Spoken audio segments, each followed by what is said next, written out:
Assalamualaikum warahmatullahi wabarakatuh. Perkenalkan, kami dari kelompok 10 yang beranggotakan 2 orang, yaitu saya sendiri, Zahra Pani Raihan, dan rekan saya yaitu Purwanti Anas. Di sini kami akan menjelaskan tentang definisi, tugas perkembangan, sumber perkembangan, dan tugas perkembangan pada setiap fase perkembangan. Nah, yang pertama yaitu perkembangan manusia.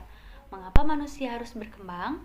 Yang pertama yaitu untuk mempertahankan hidup, dan yang kedua yaitu untuk mencapai aktualisasi diri atau pengembangan potensi diri yang tertinggi. Nah, apa saja sih tugas-tugas dalam setiap tahap perkembangan yang harus dilaksanakan oleh setiap individu? Pengertian tugas perkembangan. Tugas perkembangan adalah suatu tugas yang muncul pada periode tertentu dalam rentan kehidupan individu, yang apabila tugas itu berhasil dituntaskan akan membawa kebahagiaan dan kesuksesan dalam menuntaskan tugas tersebut. Sementara apabila gagal maka akan menyebabkan ketidakbahagiaan pada diri individu yang bersangkutan, menimbulkan penolakan masyarakat dan kesulitan-kesulitan dalam menuntaskan tugas-tugas berikutnya. Menurut Harlock 1981 menyebutkan tugas-tugas perkembangan ini sebagai harapan sosial atau social expectation. Setiap kelompok budaya mengharapkan anggotanya menguasai keterampilan tertentu yang penting dan memperoleh pola perilaku yang disetujui bagi berbagai usia sepanjang rentan kehidupan. Sumber tugas perkembangan. Menurut Happigers ada 4 sumber munculnya tugas perkembangan, yaitu yang pertama pertumbuhan fisik atau kematangan fisik, yaitu fetal posture yaitu bayi baru lahir. Yang kedua hold chin up atau mengangkat dahu pada usia 1 bulan, hold chest up mengangkat dada pada usia 2 bulan. Yang keempat yaitu sit when support atau duduk ketika didukung pada usia 4 bulan. Yang kelima sits alone yaitu duduk berdiri pada usia 7 bulan. Yang keenam yaitu stand holding furniture yaitu berdiri memegang furnitur pada usia 9 bulan. Yang ketujuh crouch yaitu merangkak pada usia 10 bulan. Yang kedelapan yaitu walk if led yaitu berjalan jika dipimpin pada usia 11 bulan. Yang kesembilan yaitu stand alone yaitu berdiri sendiri pada usia 11 bulan. Dan yang terakhir yaitu walk alone yaitu berjalan sendiri pada usia 12 bulan. Yang kedua yaitu kematangan kepribadian terkait dengan pertumbuhan sistem nilai dan aspirasi. Yang pertama, belajar berkelompok sebagai wahana bagi anak untuk mengenai perbedaan pada setiap individu.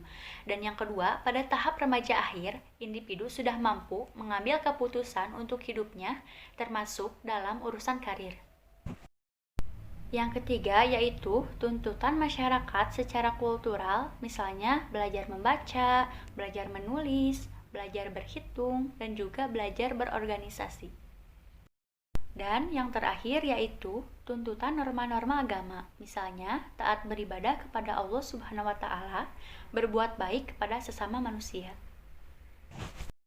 Di sini saya akan menjelaskan mengenai tugas-tugas perkembangan pada setiap fase perkembangan. Yang pertama, tugas-tugas perkembangan pada usia bayi dan kanak-kanak sekitar 0-6 tahun yaitu belajar berjalan, belajar memakan makanan padat, belajar berbicara, belajar buang air kecil dan air besar, belajar mengenal perbedaan jenis kelamin, mencapai kestabilan jasmani fisiologis, belajar mengadakan hubungan emosional dengan orang tua, saudara, dan orang lain, dan juga belajar mengadakan hubungan baik dan buruk yang berarti mengembangkan kata hati. Tugas-tugas perkembangan pada usia bayi dan anak-anak ini mempunyai implikasi yang sangat penting di dalam dunia pendidikan, yaitu untuk mengembangkan motorik anak, karena mereka memulai menggunakan bagian-bagian tubuh untuk beraktivitas dan bermain.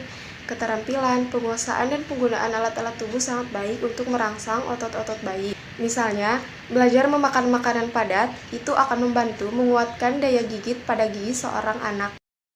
Yang kedua, tugas-tugas perkembangan pada usia anak-anak akhir yaitu 6-12 tahun. Yang pertama, belajar memperoleh keterampilan fisik untuk melakukan permainan, belajar membentuk sikap yang sehat terhadap dirinya sendiri sebagai makhluk biologis, belajar bergaul dengan teman-teman sebaya, belajar memainkan peranan sesuai dengan jenis kelaminnya, belajar keterampilan dasar dalam membaca, menulis, dan berhitung, belajar mengembangkan konsep sehari-hari, mengembangkan kata hati, belajar memperoleh kebebasan yang bersifat pribadi, mengembangkan sikap yang positif terhadap kelompok sosial dan lembaga-lembaga. Tugas-tugas perkembangan pada usia anak-anak ini juga sangat penting dalam dunia pendidikan. Mendidik moral, spiritual, nilai sosial, dan hati nurani sangat baik dikembangkan pada masa ini, karena mereka masih bisa diberikan respon yang baik dan stimulus yang untuk itu peran lingkungan pun sangat berpengaruh pada ciri individu pada masa ini. Dan orang tua maupun guru harus dapat menyaring hal-hal yang sekiranya baik atau tidak untuk perkembangan diri peserta didik. Kemudian yang ketiga, tugas-tugas perkembangan pada remaja usia 13-18 tahun.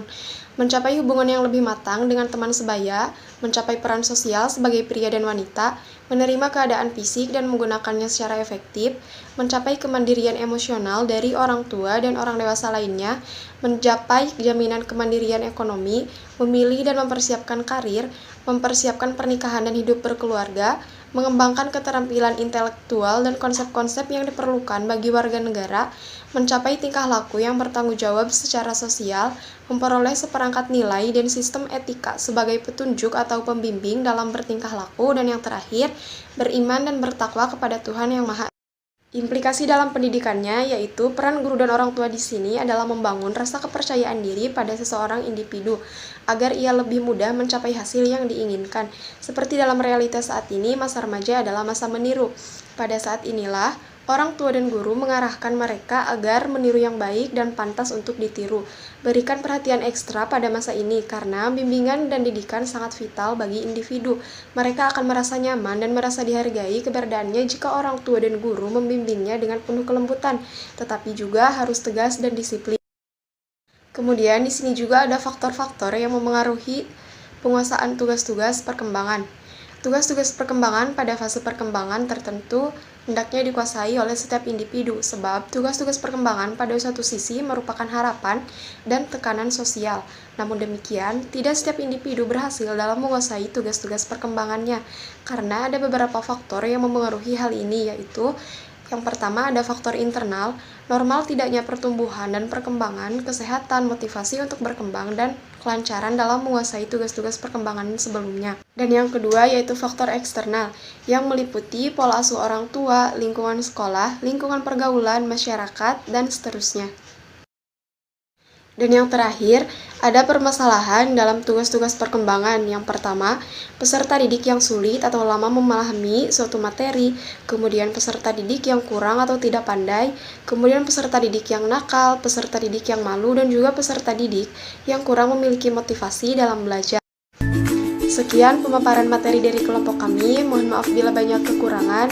Wabillahi taufiq wal hidayah. Wassalamualaikum warahmatullahi wabarakatuh.